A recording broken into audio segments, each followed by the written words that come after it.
Shalom y bienvenidos a Vía Hafta Yisrael, una frase hebrea que significa amarás a Israel. Esperamos que se queden con nosotros, ya que nuestro maestro, el Dr. Baruch, nos compartirá una enseñanza expositiva de la Biblia. El Dr. Baruch es profesor titular del Instituto Sera Abraham, con sede en Israel.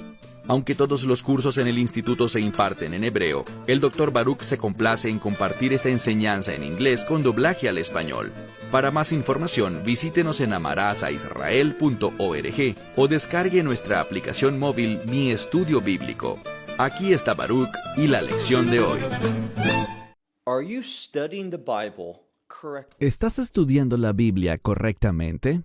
Verás, necesitas entender que en la palabra de Dios hay pistas, hay claves que nos ayudan a entender correctamente la palabra de Dios. Por ejemplo, acabamos de terminar el capítulo 8 del Evangelio de Lucas, y allí nos encontramos con una joven niña de 12 años de edad que estaba al borde de la muerte y que en efecto murió, pero fue resucitada. También nos encontramos con una mujer que tenía un problema grave, tanto físico como espiritual, porque esta mujer había tenido un flujo de sangre, ¿por cuánto tiempo? Por 12 años. No es casualidad que el número 12 siga apareciendo en las Escrituras. Encontramos que el número 12 se relaciona con el reino de Dios. ¿Y cómo sabemos eso? Bueno, el número 12 aparece con frecuencia en el libro de Apocalipsis, cuando habla de la Nueva Jerusalén, ese estado final del reino de Dios. Vemos, por ejemplo, que hay 24 ancianos, eso es 12 por 2. Descubrimos que la ciudad llamada la Nueva Jerusalén, el reino de Dios, tiene 12 puertas y 12 cimientos. Y vemos además que la altura del muro de esa ciudad será de 144 codos, eso es 12 por 12. Y por supuesto, sabemos algo más. Cuando miramos el ancho, el largo y la altura de esa ciudad, es de 12,000 por 12,000 por 12,000 estadios. En otras palabras, el número 12 domina la Nueva Jerusalén, que es el estado final del reino de Dios. El 12 es un número de reino. Y no es por casualidad que veamos al mirar a Israel que tiene 12 tribus. Asimismo, cuando el Mesías Yeshua eligió a los discípulos que se convertirían en apóstoles, Él eligió a 12. Y eso es de lo que vamos a hablar en el estudio de hoy. Y vamos a ver que el trabajo, el llamado, el ministerio que el Mesías dio a sus discípulos tenía una conexión con el reino. Ve conmigo al libro de Lucas, capítulo 9. Evangelio según Lucas, capítulo 9. Noten lo que sucede en estos primeros versículos de este capítulo. Verso 1.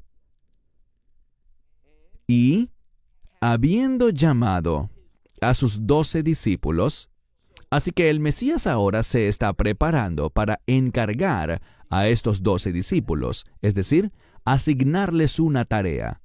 Y esta tarea es fundamental. Esta tarea nos enseña mucho sobre el papel de un apóstol y sobre su trabajo, es decir, lo que se le pide que haga y cómo se relaciona con el reino de Dios. Principalmente, lo que vemos es que los apóstoles nos enseñan sobre la naturaleza del reino de Dios. Y si entiendes correctamente el reino de Dios, tú querrás estar allí. Pero no te equivoques. Solo hay una manera, y lo diré de nuevo, solo hay una manera de entrar al reino de Dios, y es a través de la fe. Bíblicamente hablando, y vemos esto en la Torá, es una verdad de la Torá. Existe una conexión entre la fe y la justicia. Lo sabemos por ese famoso pasaje de las Escrituras en el libro de Génesis, capítulo 15, versículo 6, donde dice, Abraham creyó en Dios. Podríamos decirlo de esta manera. Abraham tuvo fe en Dios y Dios se lo contó como justicia. La fe que se basa en las Escrituras, esa fe produce justicia. Hace que Dios nos declare justos.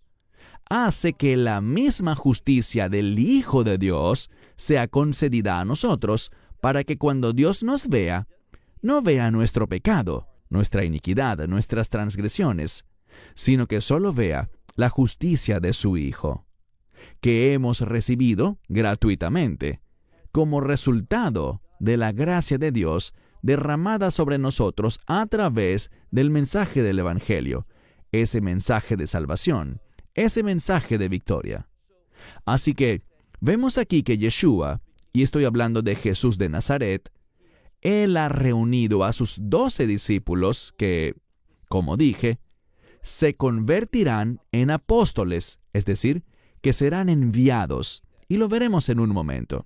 Noten lo que hizo, dice la Escritura, y les dio a ellos poder y autoridad. Entendamos algo.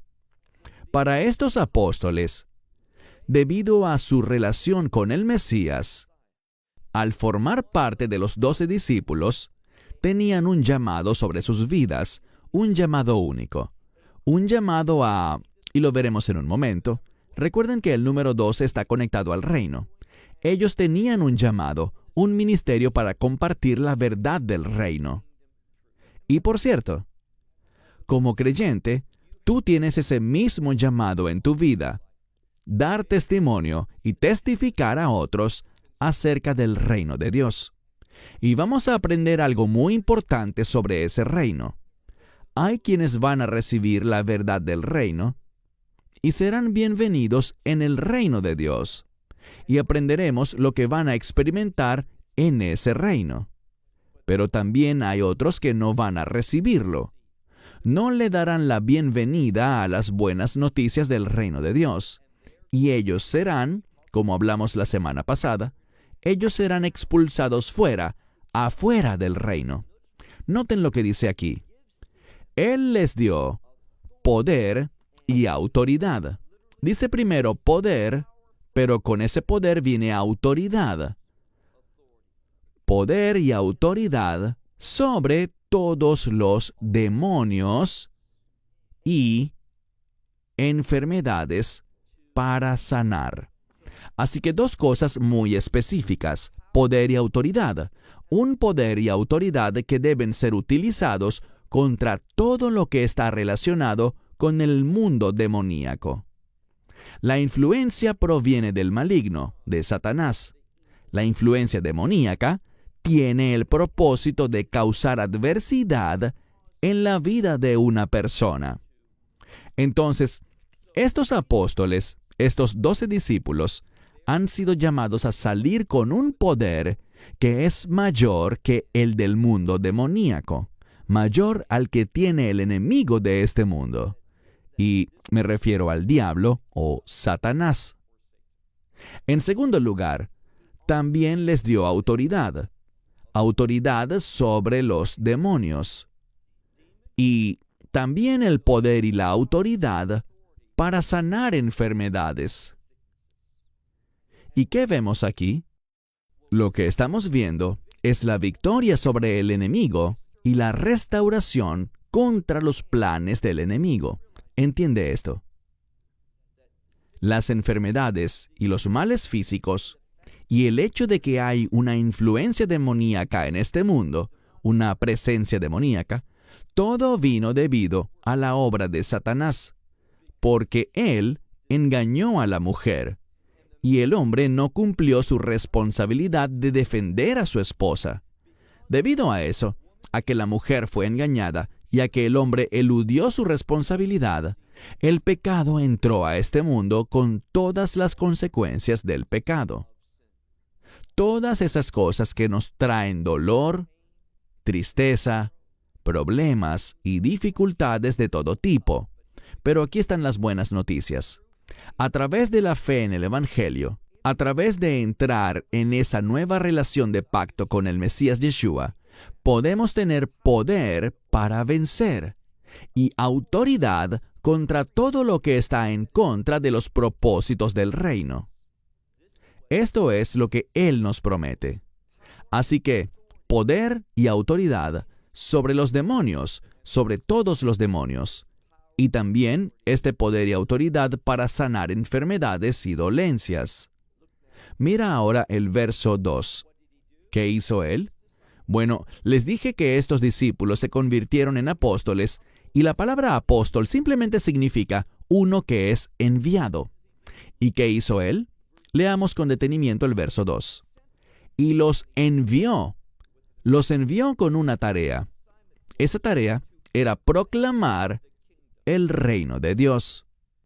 Si eres sabio y sigues las instrucciones de este libro, la Santa Biblia, entonces vas a buscar con determinación el reino de Dios. Te interesarás en entender de qué se trata su reino. Y sabemos que el Mesías nos dio numerosas parábolas con el fin de entender el reino de Dios. Para saber cómo entrar al reino, para conocer cómo es el reino y, oye bien, lo que la fe en el Mesías, que es el rey de ese reino, lo que la fe producirá en la vida de un creyente, los cambios, y seré muy específico, los cambios de justicia que la fe en el Mesías producirá. Y eso causará una restauración en ti al carácter del reino. Recuérdalo, anótalo. La fe en el Mesías producirá en ti una restauración al carácter del reino.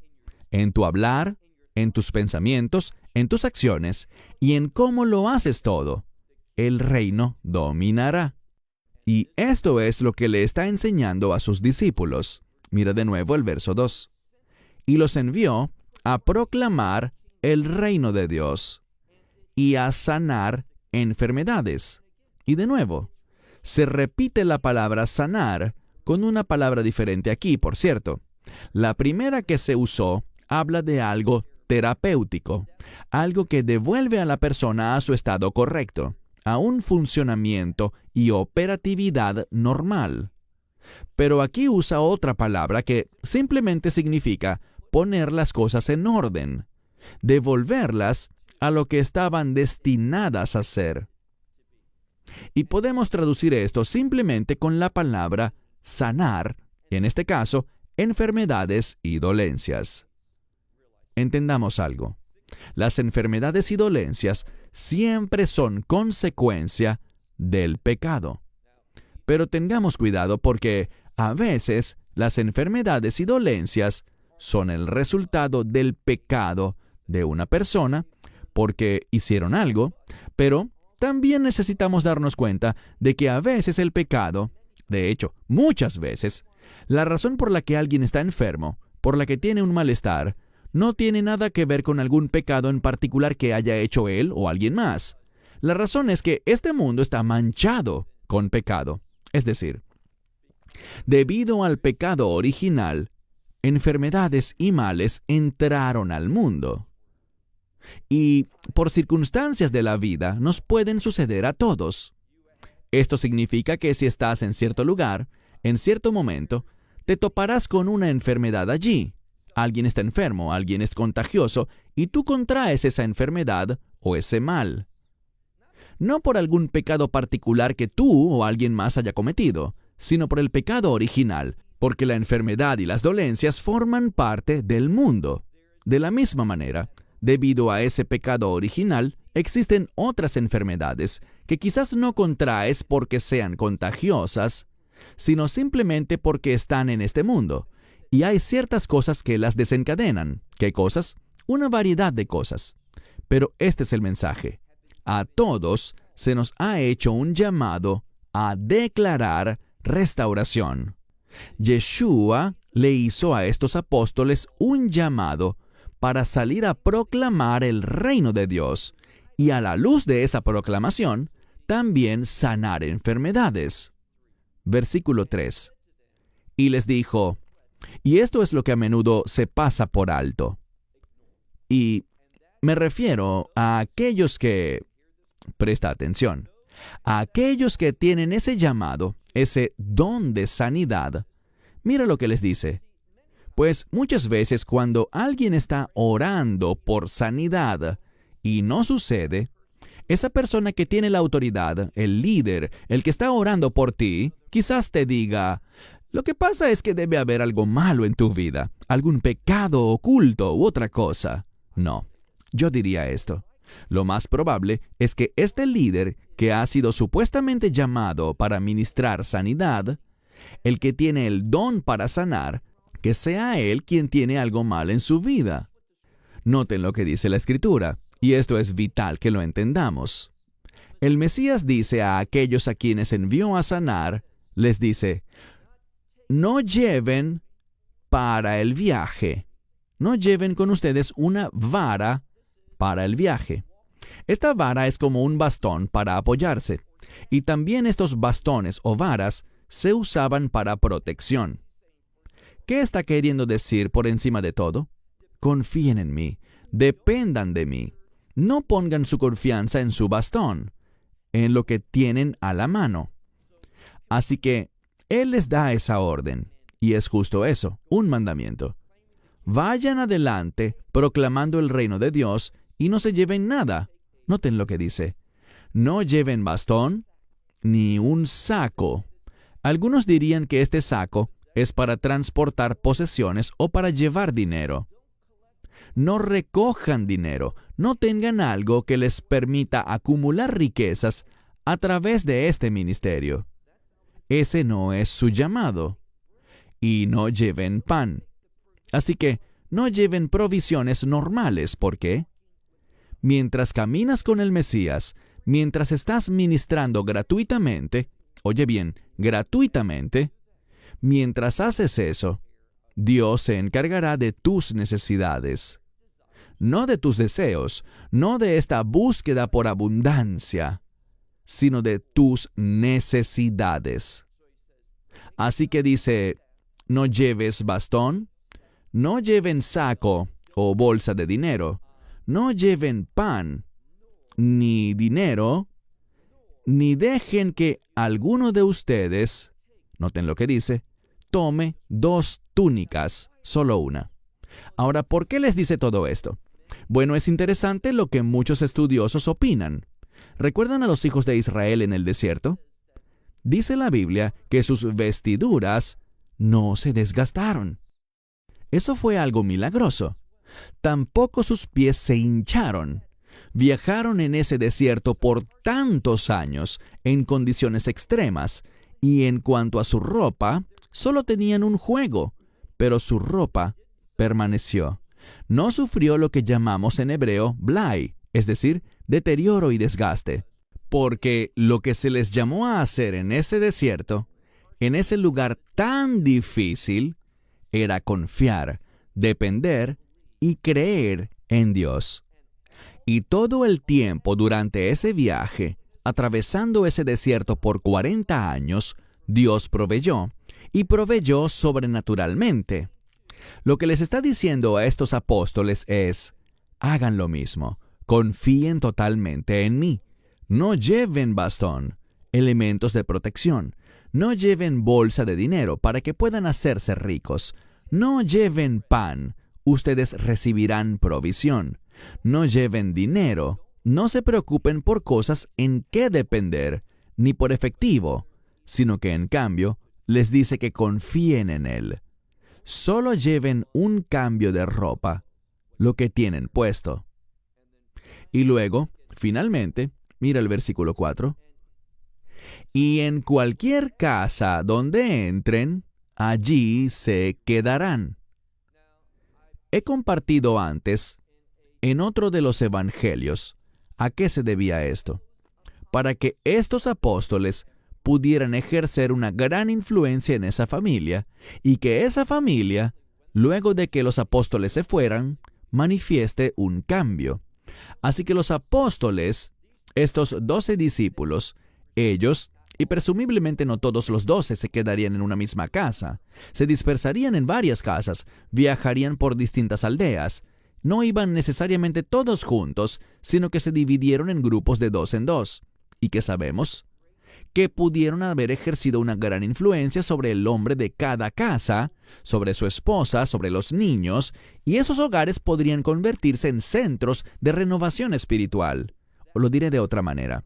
Cada hogar podría convertirse en una imagen, un testimonio, una embajada del reino de Dios.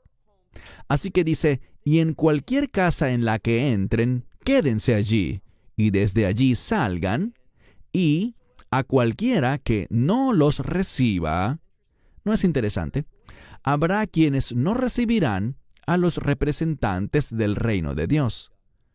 Él dice, verso 5, y a cualquiera que no los reciba, dice, salgan de esa ciudad, y el polvo de sus pies, dice, sacúdanlo. ¿Para qué? Para testimonio contra ellos. Esta es una parte importante de esta lección. En cuanto a aquellos que no les recibieran, ¿qué deben hacer? En esas ciudades donde haya una clara resistencia, una oposición, dice simplemente, salgan de esa ciudad, váyanse de allí, y cuando lleguen al final de esa ciudad, sacudan el polvo de sus pies como testimonio, como evidencia ante ellos de que ellos no están conectados con ustedes, ni con su mensaje, ni con el reino que representan. Tenemos que ser valientes y comprometidos para compartir el mensaje y para rescatar a aquellos que están buscando la verdad. Hay muchas personas a las que el Espíritu Santo está preparando, y cuando compartes el mensaje del reino con ellos, te escuchan y responden. Tienen una sensibilidad hacia el reino. Esos son a los que se supone que debemos buscar, como pescadores y cazadores, buscando personas que se convertirán en los miembros que llenarán el reino de Dios. Así que dice, cualquiera que no los reciba, y podemos entender esto como, al que no les dé la bienvenida ni a ustedes ni al mensaje, salgan de esa ciudad y sacudan el polvo de sus pies como testimonio en su contra. Y luego dice, mientras van adelante y pasan por cada una de las aldeas. Es interesante porque dice aldeas, es decir, no está ignorando a las ciudades, pero está poniendo el énfasis en comunidades pequeñas.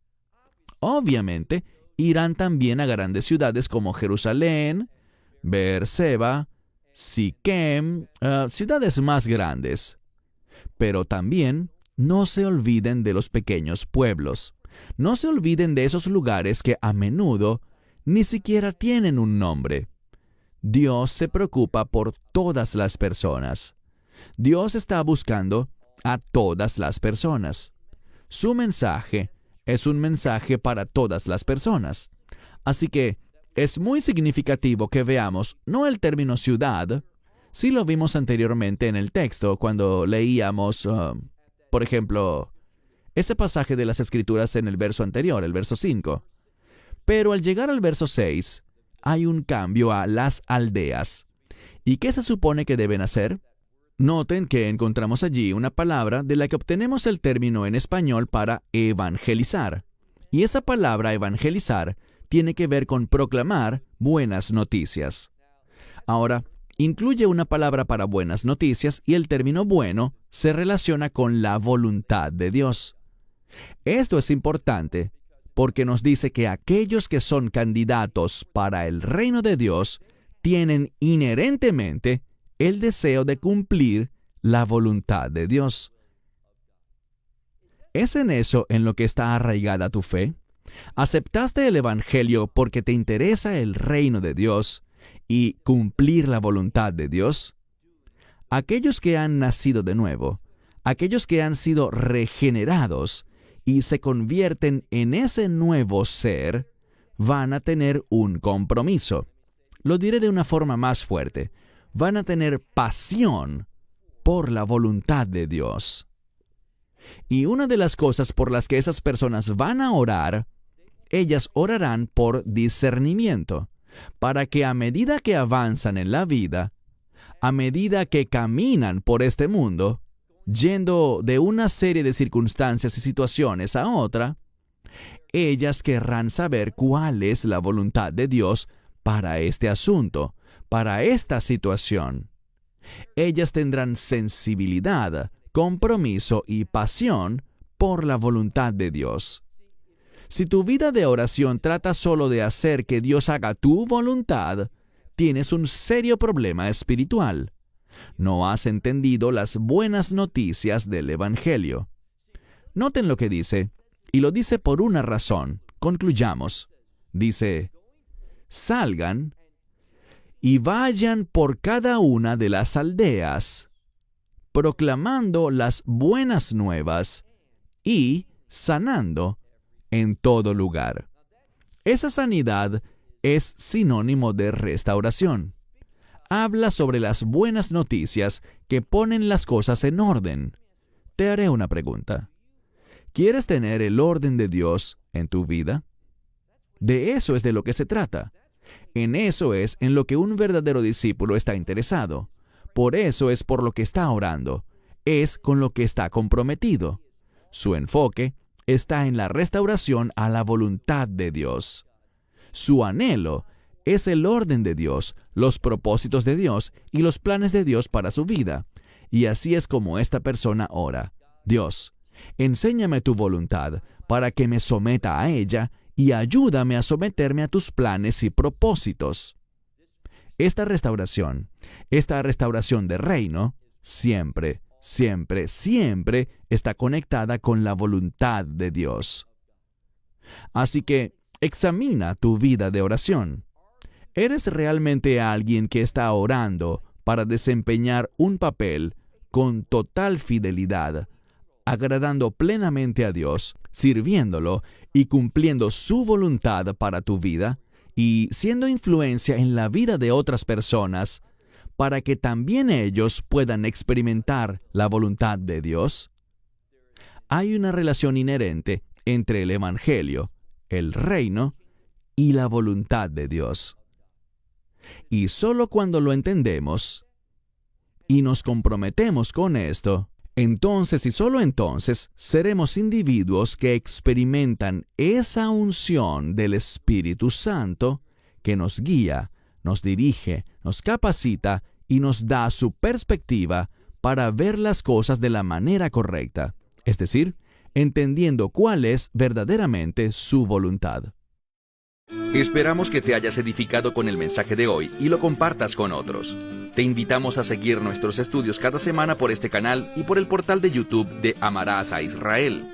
También puedes descargar nuestra aplicación móvil gratuita, Mi Estudio Bíblico. Finalmente, para obtener más información sobre nosotros, visita nuestra web amarasaisrael.org, donde encontrarás otras conferencias de Baruch en audio, video y texto. Hasta el próximo programa. Que el Señor te bendiga en Yeshua HaMashiach, Jesús el Mesías, mientras caminas con Él. Shalom desde Israel.